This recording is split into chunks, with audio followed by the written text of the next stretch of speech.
Hey everybody, this is Melanie again, and this is day 2 of my series on hope deferred.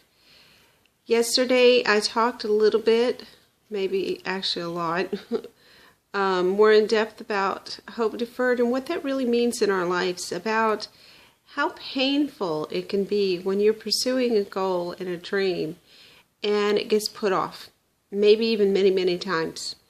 And it can be devastating. It can be life-changing, life-altering, because you've spent all of your time and energy in pursuing this goal, and now it's put off for whatever reason. And at the time, you don't know what the reason is. And it can be very depressing. And sometimes you walk away from a goal altogether, not even realizing that the deferment of that goal was for a reason. And today I want to tell you another thought I had about this verse. It's about the gift itself. It's about the desire and what that looks like, more about what that could look like. A little bit of a word picture. And I'm going to try and make this a little bit shorter than my other video because I really, really want you to read the blog, the written portion of the blog, because I explain it in better detail. Picture your desire as a gift. Many of us can remember the days as children, and maybe you're still able to do this as an adult. Coming up to Christmas, you're so excited about this gift that you're going to obtain, or you hope to obtain. And when you see the gift underneath the tree, you see this pretty box, the big box. And it's got the shiny paper and the big bow. Maybe it's got a big red velvet bow on it. And you're just so flat out excited. You can't wait to open this gift. And that's the excitement we're talking about when you have hope in a goal and pursuing a dream. You just know that this is going to be awesome. And you pursue it and you work hard and you run. And you just can't wait to tear off the paper and rip open this prize, this box, this gift, this shiny gift. But I want to tell you that oftentimes in our lives, when we're pursuing a goal, we see our goal as that shiny box, that prettily wrapped gift with the big fat red velvet bow on top of it. And in the distance, that's what it looks like to us. But as we get closer, we find out it's not a shiny wrapped box. It's a shiny metal box. And we thought there was a red ribbon on that box, but it's a chain. And there's not a bow on top, there's a lock. And we're like, oh crap, what the heck? This isn't what I expected. I expected a pretty gift. I mean, I expected my gift to be wrapped prettily. And you're figuring, okay, well,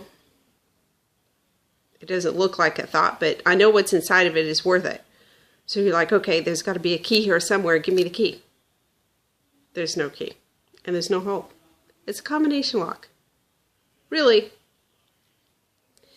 And that's what life is like. And that's what the gift is like. The desire. The desire is not always obtained by turning a key.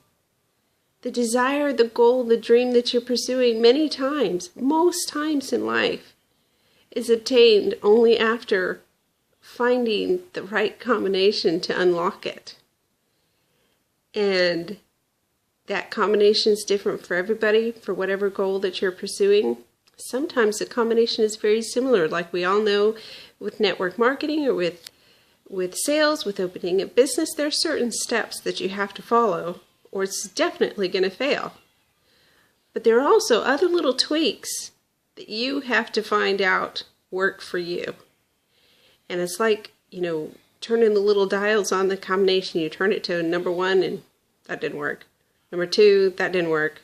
And you have to find out the right combination. Each little wheel has a different number and it has multiple numbers, and you have to find out which multiple numbers work together. So it can be really, really frustrating. But you know it's worth it.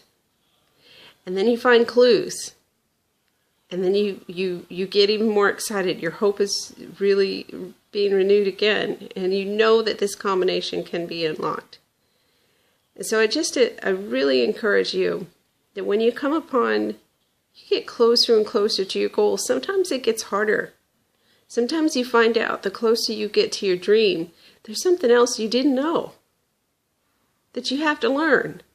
And it can be frustrating. But this is a good thing, because now you know what you didn't know before. You know there's a combination. You thought you were going to get to unwrap it, and you're going to be able to rip it open and just take off the lid, and voila, you got this great present. That's not the way life works. It's a combination, and you got to figure out that combination for you.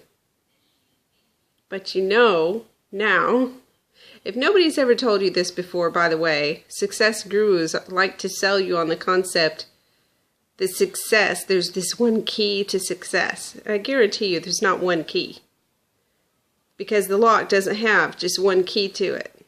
The key to success, there is no key. It's a combination to be successful in life.